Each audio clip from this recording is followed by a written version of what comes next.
Welcome to the Fantasy NASCAR podcast brought to you by RaceForThePrize.com. Let's go over some strategy for the Nashville Truck Series race. The way that I see it, there are two parts to building your optimal lineup. The first part is going to be identifying the hog or dominator of the race. We will likely see 2 to 3 drivers cycle in and out of the lead during this race, and they will be the drivers that we expect. The second part is going to be picking the mid-tier to value drivers who ultimately just finish the race and are good on restarts. Nashville, as I've mentioned in the Cup Series podcast, one groove racetrack. Once we get beyond the restart, we're just out there churning and burning laps. There's not going to be a lot of movement. You can check the data for yourself at racefortheprize.com. Get your hands on the Fantasy NASCAR Spreadsheet, Venmo, PayPal, Cash App. As you can see, these guys pretty much stayed up front all race long. And even if we look at the finishing positions of the drivers and we look at where did they run throughout the race, they all pretty much ran and finished up front. You're going to stay where you stay as long as you stay. Why do I say stay that way? Well, let's look down here. So we can see the optimal lineup: Carson Hocefer, Zane Smith, Nick Sanchez, Tyler Ankrum, Jake Drew, and then Tony Breidinger. No real surprises. Maybe Tony surprises you a little bit, but she is in a Tricon truck. And to see a Tricon truck finish 17th, that's actually pretty disappointing. We have to, give her a little bit benefit of the doubt. She does have plenty of ARC experience, not the greatest. But either way, she finished 17th. Not the greatest day average running position of 24th, but what we're going to notice here is it becomes a lot easier for Tony Breidinger to get a top 20 when you have the likes of Friesen, Dye, Eckes all having bad days or wrecks. I mean, Eckes finishing, 2 laps down. Lane Riggs, Haley Deegan, Jack Wood, Ty Majeski, Rajah Caruth, Dean Thompson. All of those trucks are top 20 trucks. So when you wash them off the board, Breidinger, who really was underperforming in the Tricon truck, she defaults to a 17th place finish. And that's going to be a theme moving forward with our middle tier value at this intermediate track. Look, if it goes completely green, which it can, but there's going to be issues because you can't pass, so you have to make your moves on restarts. And if you have to make your moves on restarts, you have to be aggressive, and that's going to take out some of these drivers. So let's just rewind, go back to the first part of building our lineups, and we can see last year you actually have about 4 hogs. They don't necessarily dominate the race. They just cycle in and out of the lead, and once you're in the lead at Nashville, that one groove honky-tonk, no one's passing you. And then we have a caution, and then you lose the lead on a restart. And so we'll probably see a handful of drivers who lead laps, run fast laps, and you will probably, in most cases, only be able to afford 2. Now, last year, you were able to get a third hog or dominator, Nick Sanchez, because he was underpriced at $7,800. But typically, the trucks that will lead laps are the best trucks, and they will be priced accordingly. And thus, you may see 3 or 4 cycle in and out, but when we run the numbers and have to build a lineup, you're only going to be able to afford 2. Like when we go back to 2022, there you are, Ryan Preece, Zane Smith, no surprises. Fast trucks during the season. Gilliland with a Ford that season. Gilliland's Heim time trucks last year were fast and are absolutely fast this year. So no real surprises there. And then we go back to 2021. There's one in Grant Enfinger, and then Chandler Smith doesn't get to finish. So ultimately, I think your ultimate lineup is going to have 2 hog dominators, maybe a third if we can afford one, maybe a third if you get a guy scraping some fast laps, also getting place differential. But then the next part again is those drivers from 10th to 20th or maybe 5th to 20th, it may not be the best truck driver on the day, although Tyler Ankrum has been pretty good in the last couple of races here. Jake Drew in a Bill McAnally truck, not really too much of a stretch to see him finish 12th and at 6,900.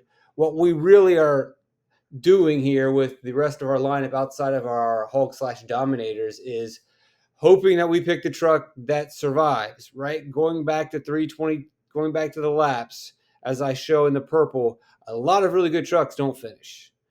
So we need guys that do well in the restart, hold position, and finish the race. And you can see the same thing in 2022. We've got Chandler Smith, who finishes 15th despite having a really good day. Those are spots that are going to go to another one of those top 15 drivers. That opens the door for Dean Thompson to get a top 15 finish.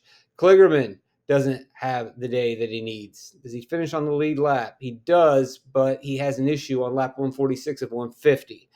Todd Bodine, Haley Deegan, Tanner Gray, Matt DiBenedetto, Grant Enfinger, Corey Heim, Jack Wood. These are all trucks that should be around at least in the top 20, more than likely top 15. You wash them away, that boosts everybody else up.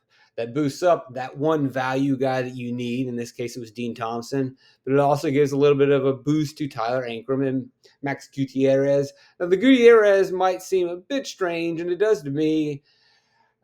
How did a self car? Well, technically, it's the 22 of Kevin Sawinski and Tim Self. And even if we're just looking at Tim Self's own trucks, when Austin Wayne Self was driving, they were usually around a 15th place truck when the money was rolling in. Kevin Sawinski, AM Racing, has connections with Gutierrez in the ARCA series for years. So the belief is they probably got a halfway decent truck. And he was starting 36th at 5,200.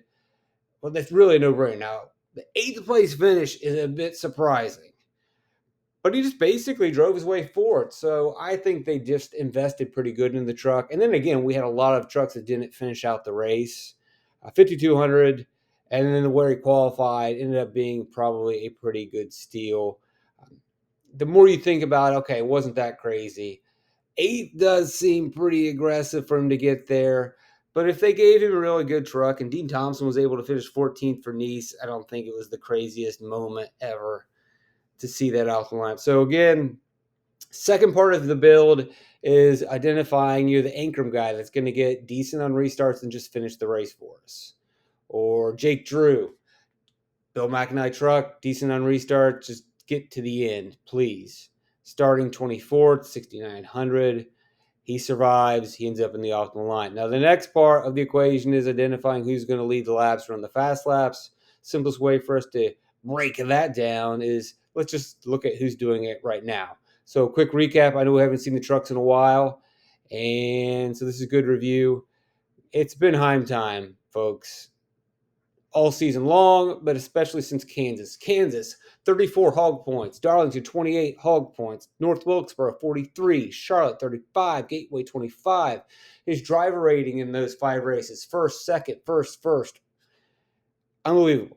Eckes right there and Majeski right there. So we're splitting hairs deciding who is the guy that is behind Heim time. Obviously, if we're building for Nashville, we're jamming in Heim time.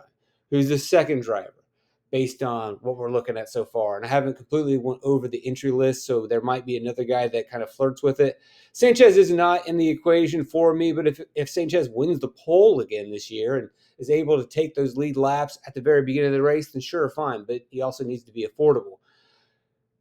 I'm leaning a little bit more towards Majeski. The issue, though, with Majeski is this team suffers mechanical failures or has issues late in races or runs into walls.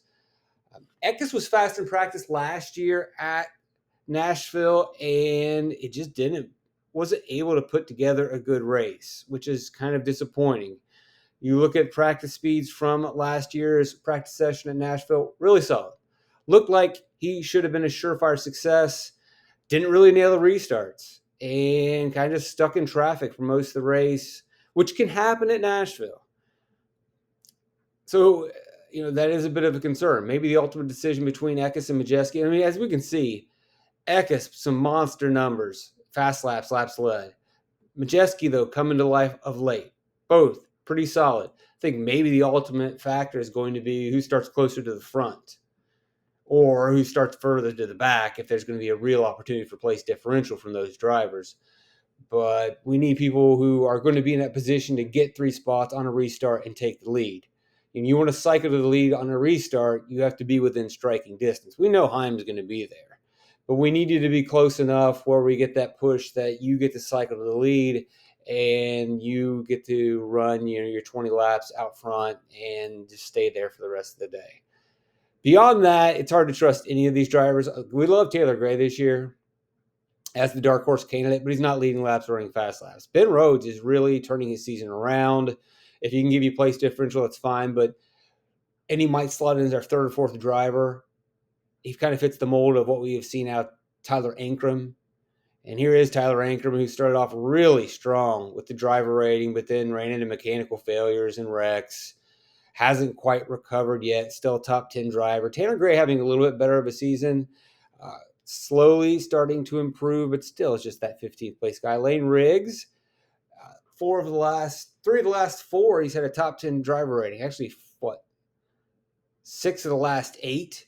As he gets more familiar with the front row team, they're going to get better and better and better. Kruth has kind of cooled off, but still having a decent season for Spire. Not going to be a hogger dominator. Still, again, it's just Heim, Eckes, Majeski. Maybe someone shows up with a hot rod in practice, and we can lean on them. Daniel Dye having a terrific season, really starting to grow. Crafton not going in the right direction. There was a moment where is Crafton back? No, Crafton's not back. Chase Purdy's been halfway competitive at times. That pretty much kind of wraps it up for the most part in terms of driver rating. Again, 2 to 3, probably 2 hogs. We know who we're cycling around. And then from the value, I want actually the pretty good drivers. I'm not really going to chase any crazy randos. I don't think I want to punt. I'm going to look at the top 20 drivers who are going to hang around the top 20. Hope that I pick the guy that nails the restarts and doesn't wreck out. Thanks for joining me. Truth Life Fantastic.